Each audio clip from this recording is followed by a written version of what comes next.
Aye, kuwe kuwa maduwe. Aye, kuwe maduwe. Aye, kuwe kuwa maduwe. Aye, kuwe maduwe. And I'm curious, how has the Brotherhood of Elders Network impacted your life? Well, I don't know. It's like a home. It's like, as I said earlier, I have spent most of my life trying to build or be part of groups of young men, not so young anymore, who are committed to making a difference in our world. And the Brotherhood of Elders, and I lived in Michigan for like 30-some years. And I was successful there. I mean, I rose from a janitor to a director of employment to faculty member and union leader and all of that stuff. But I wasn't, while I had, and still do have good friends there, they did not see the world in the way I see the world. I mean, it's, church, sorority, fraternity, job. Those are the three pillars. Those weren't my three pillars. I didn't go to church anymore, didn't belong to a fraternity. I worked. And I built student groups, and I built basketball leagues, and not alone, of course, but so when I got here, and Greg Hodge said, you need to come to the Brotherhood of Elders meeting.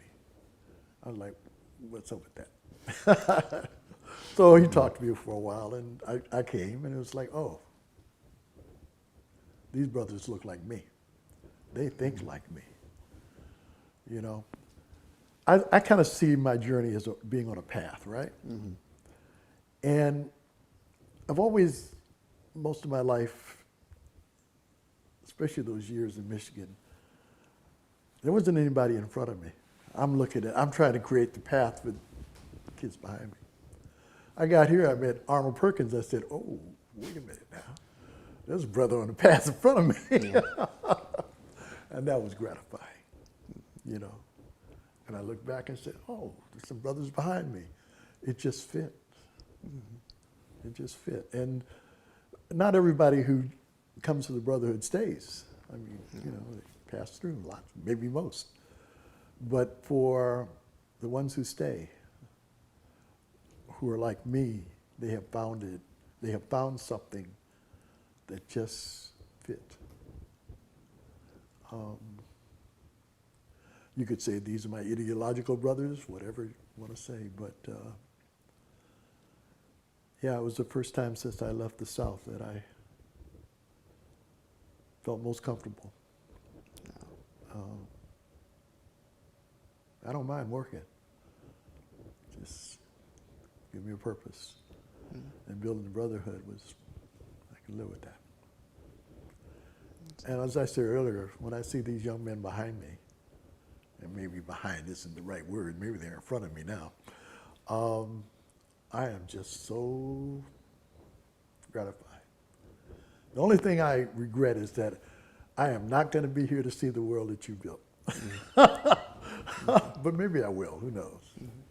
And speaking of family, I wanted to segue into talking about the Brotherhood of Elders Network. And please just enlighten us, how did that come to be about, the work that you've done in terms of putting that together? We'd just like to hear from you about that. I didn't put it together. We put it together collectively. We're still putting it together. But so I used to walk around the lake with Woody Carter, Robert Wilkins, and myself. And we walked around like every Thursday for maybe 2 or 3 years. And we would dream up all of these things that we could do to support our community. So we said, let's do something. So we called together a group of young executives at the time, and they probably had access to probably $1 billion.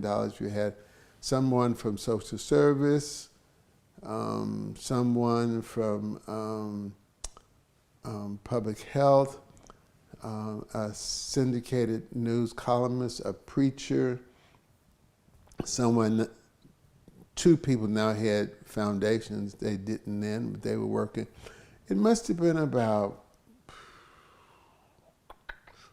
10 young executives. And so we got together for probably maybe 2 years or so. And then different ones got jobs, different places, New York, Sacramento. And so we kind of, came apart. Well, not come up, just people moved in different directions. So I was at youth radio talking about the young execs group. And I said, we ought to have something like this.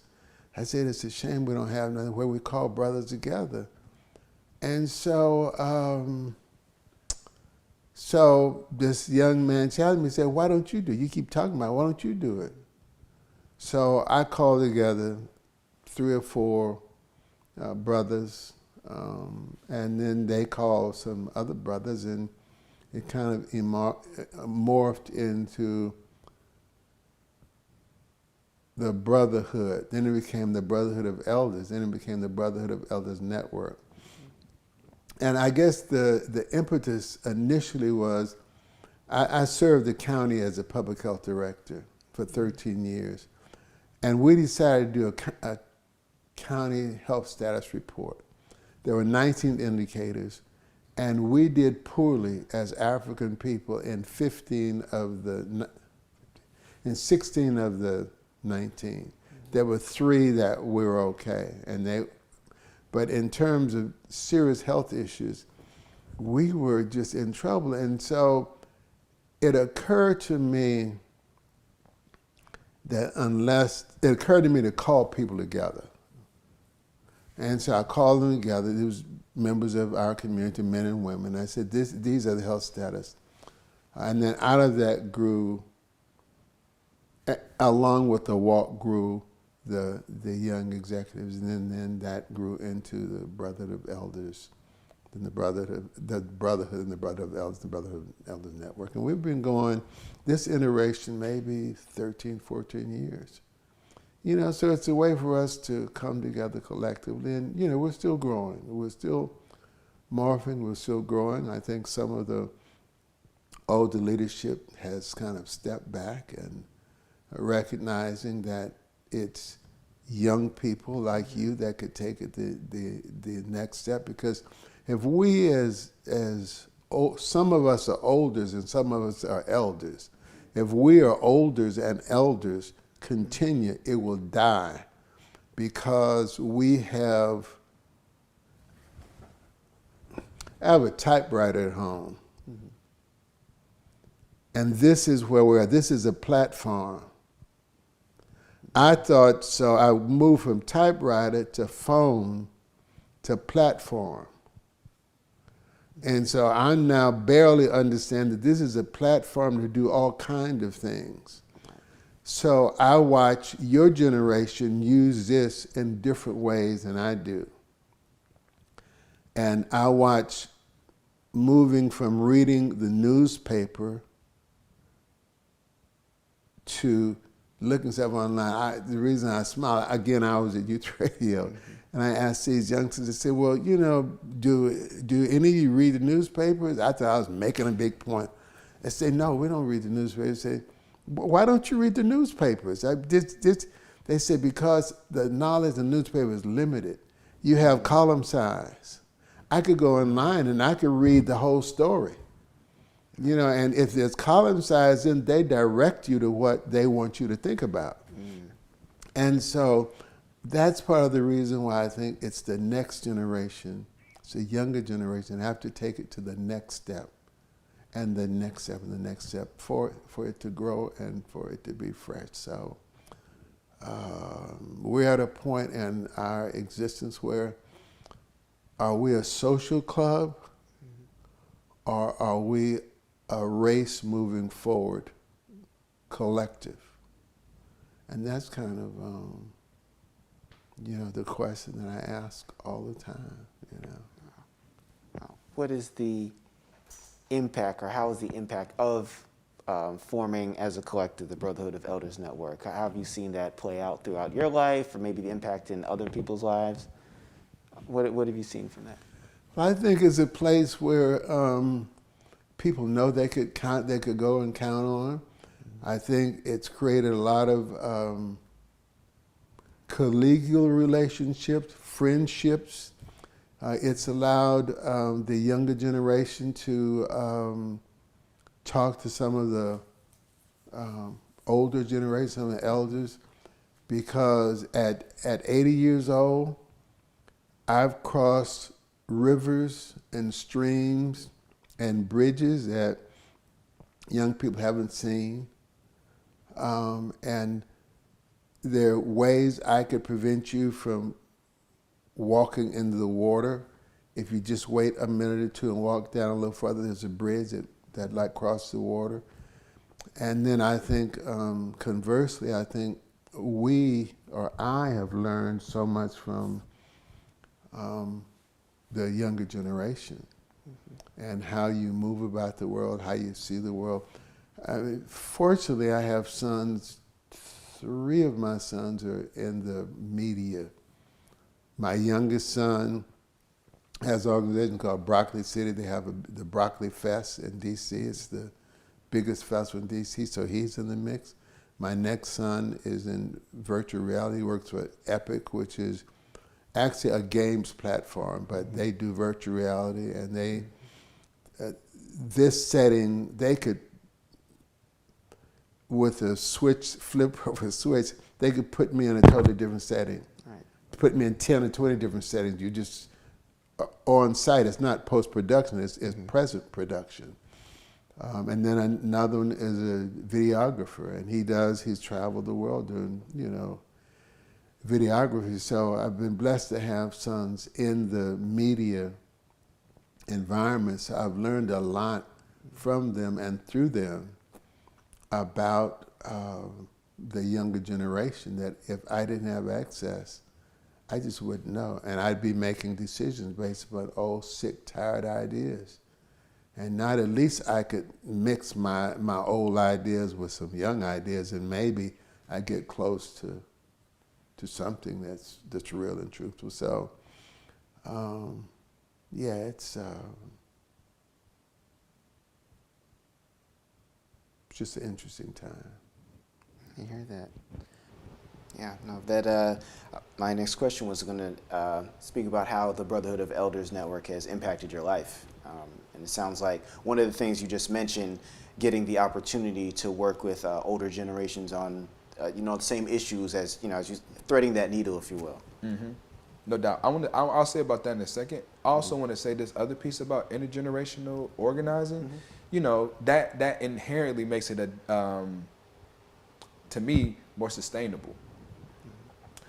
And I'll say this, like, part of why I feel this way is based on work that I've done outside the U.S. So traveling to other places like Ghana, traveling to places like Cusco, Peru, and seeing how families are organized in terms of movement building and struggle.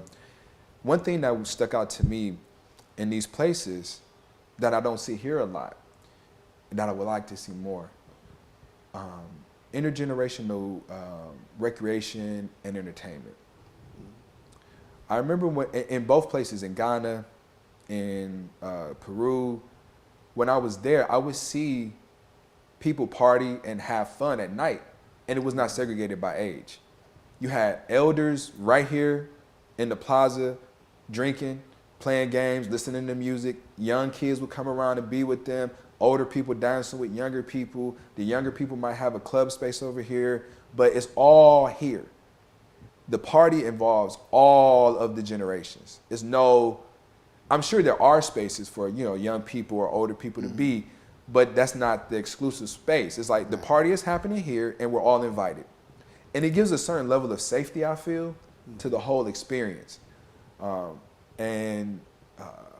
would like to see more of that here when it comes to how we organize our movements and our meetings and things like this. Like, it should be events that are not just about how do we get the young people, how do we bring the whole community together and make it a place that we can all enjoy together. So, so I just want to say that piece about intergenerational organizing. And in terms of the Brotherhood beyond, its impact on my ideas around organizing, concretely, the group has supported me through so many different personal challenges and professional. I found myself in a legal battle with a former employer, and I had no idea what to do. I had been in the Bay Area for like a couple years at that point. And this was the biggest fight of my life. I basically had an employer who was doing illegal activity, basically withholding people's paychecks. And the staff members were coming to me and saying like, hey man, what's going on? And this is not right. I was like the number 2 in charge. And so I remember getting into this conversation with her, my boss. And she basically told me if I didn't like what she was doing, I could just leave. And I was just like, okay. I mean, I can. I have a master's degree. Like, I don't really have to be here. You know what I'm saying? I have options. But the coworkers, they didn't have those same kind of options. So I kind of stayed and I helped organize and fight that. But I did that based off of advice that I got from brothers in the network, specifically Greg. I went over to his house one day and I was just like, hey man, I don't know what to do. Like, this lady is doing these things. She said, I don't like it. I could just leave, but I don't feel like that's right. I feel like, I need to help. And he was like, you should fight. You should fight. And I was like, really? I was like, I could just walk away. And he was like, no, you could fight and you should. And I was like, okay. So I did. I fought back. We organized, brought a lawsuit to her. We settled ultimately out of court, and she had to pay all the employees back wages plus, and she had to pay me too for a wrongful termination. And so without this network, I don't know where I go with that. Wow. And then on a personal note, this organization supported me through the passing of my sister. And they've supported many brothers like this. Like when we have issues, a lot of different, whatever the issue may be, if we bring it to the group, we can problem solve it together. So just concretely, it was just a beautiful experience. It was, to me, a divine experience. My sister battled alcoholism for a lot of her life. And in 2017, it ultimately took her life. But I found out a little earlier in the year that she had cirrhosis of the liver. And when I found this out, I actually happened to be at a retreat with the Brotherhood. We were doing a retreat with the National Compadres Network, and it was all about healing and bringing our emotions as men out. We did they call it a retiro. We would sit for a couple of days and just have circles. Circulo is what they call it, circulo. And we would share in the circle, whatever we needed to share based on the prompts that were provided.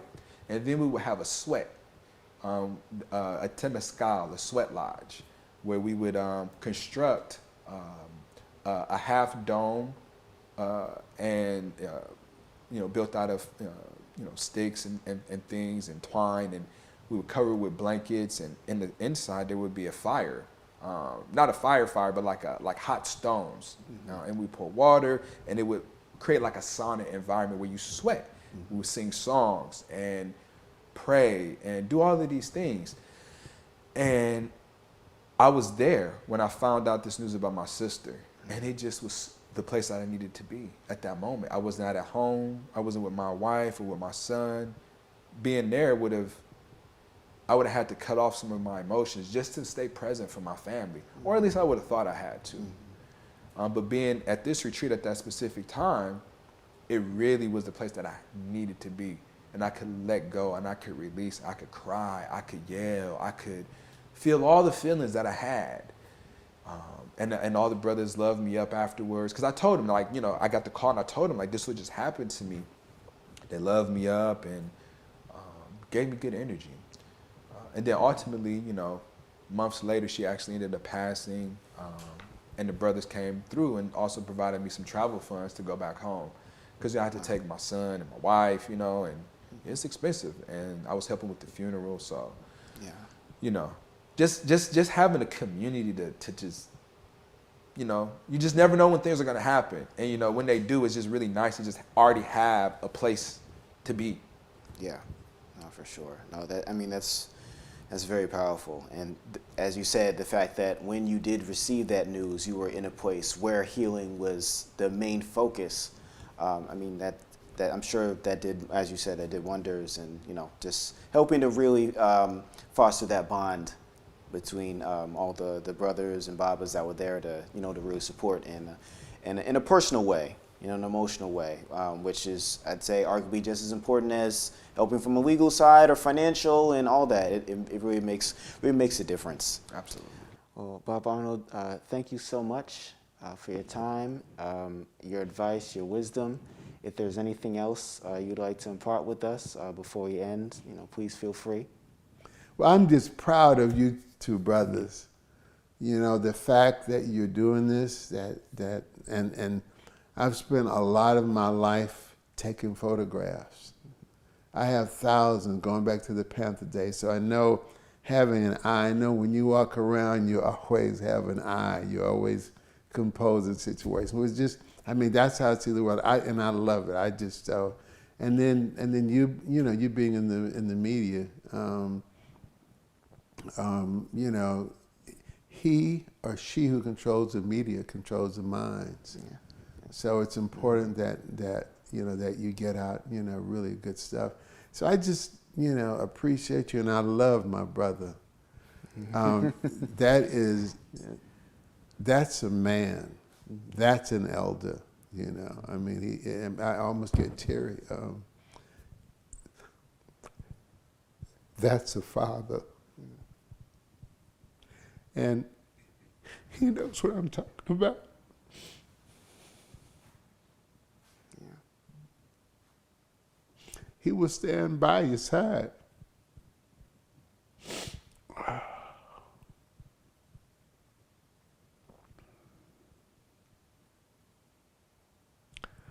So I'm just proud to have been invited to do this.